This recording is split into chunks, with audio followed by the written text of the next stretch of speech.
మిమ్మల్ని అందరినీ చూస్తుంటే మహిళా శక్తి కదిలి వచ్చినట్టుగా ఉంది. చాలా చాలా హ్యాపీగా ఉంది, చాలా ధైర్యంగా ఉంది, నమ్మకంగా కూడా ఉంది. ఏదైతే జగనన్న నమ్మాడో మహిళలు మంచి వాళ్ళకి మంచి చేస్తే ఖచ్చితంగా మన వెనక ఉంటారో మనని ఆశీర్వదిస్తారని ఆయన నమ్మారో ఆ నమ్మకాన్ని వమ్ము చేయకుండా ఈరోజు అక్క చెల్లెలు అందరూ కూడా జగనన్న అండగా ఉండటానికి, మీ ఆడపడిచైనా నాకు అండగా ఉండటానికి ఈరోజు మన అన్న సుబ్రహ్మణ్యం అన్నని అలాగే శేఖర్ గారిని మీరు అందరూ దగ్గరుండి తీసుకొచ్చినందుకు మీ అందరికీ కూడా నమస్కారం తెలియజేస్తున్నాను.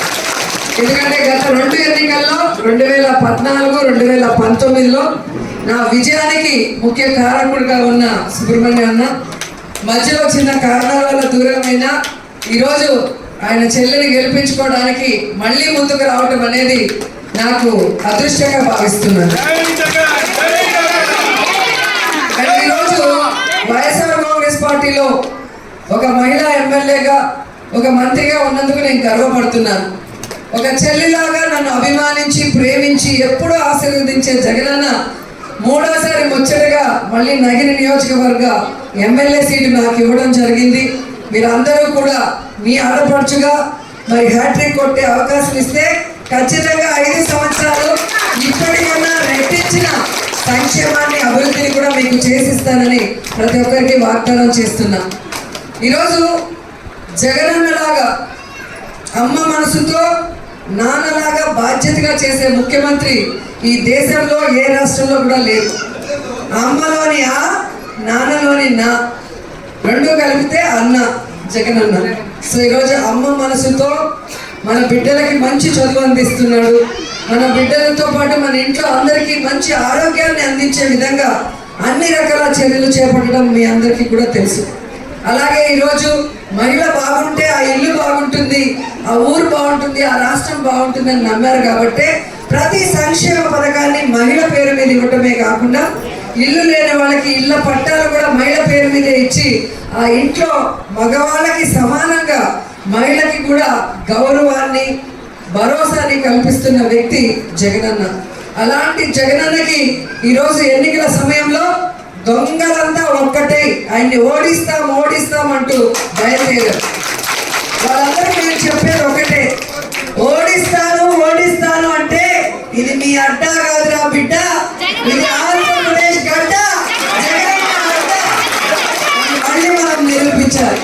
ఈరోజు ఎక్కడ చూసినా సిద్ధం సభలు కానీ మేమంతా సిద్ధం. బస్ యాత్ర మనం చూశారు, మన చిత్తూరు జిల్లాలో పోతే మండు టెండర్లో కూడా వెన్నెల్లో నించున్నట్టుగా పిల్లలు, ఆడవాళ్ళు, ముసలి వాళ్ళు నవ్వుతూ అన్నకి స్వాగతం పలుకుతూ పూల వర్షం కురిపిస్తున్నారు అంటే అది గుండెల్లో ప్రేమ, అభిమానం ఉంటేనే చేయగలం, కానీ డబ్బులు ఇస్తే చేసేది కాదు ఎండల్లో నిలబడి.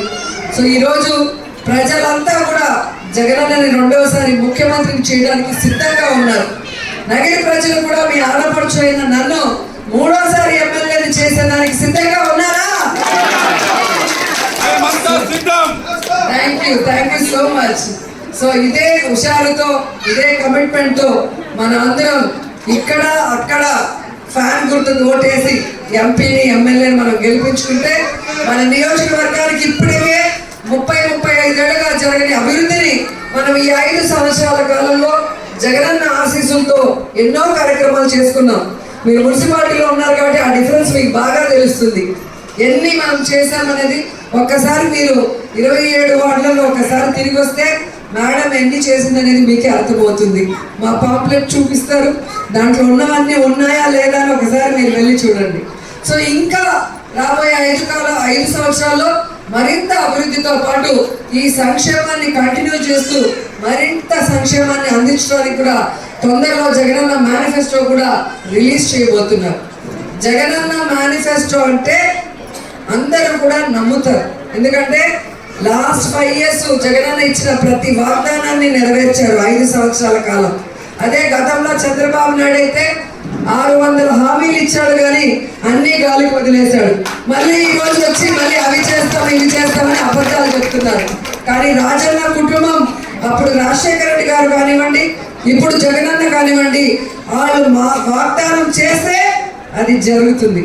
చెప్పారంటే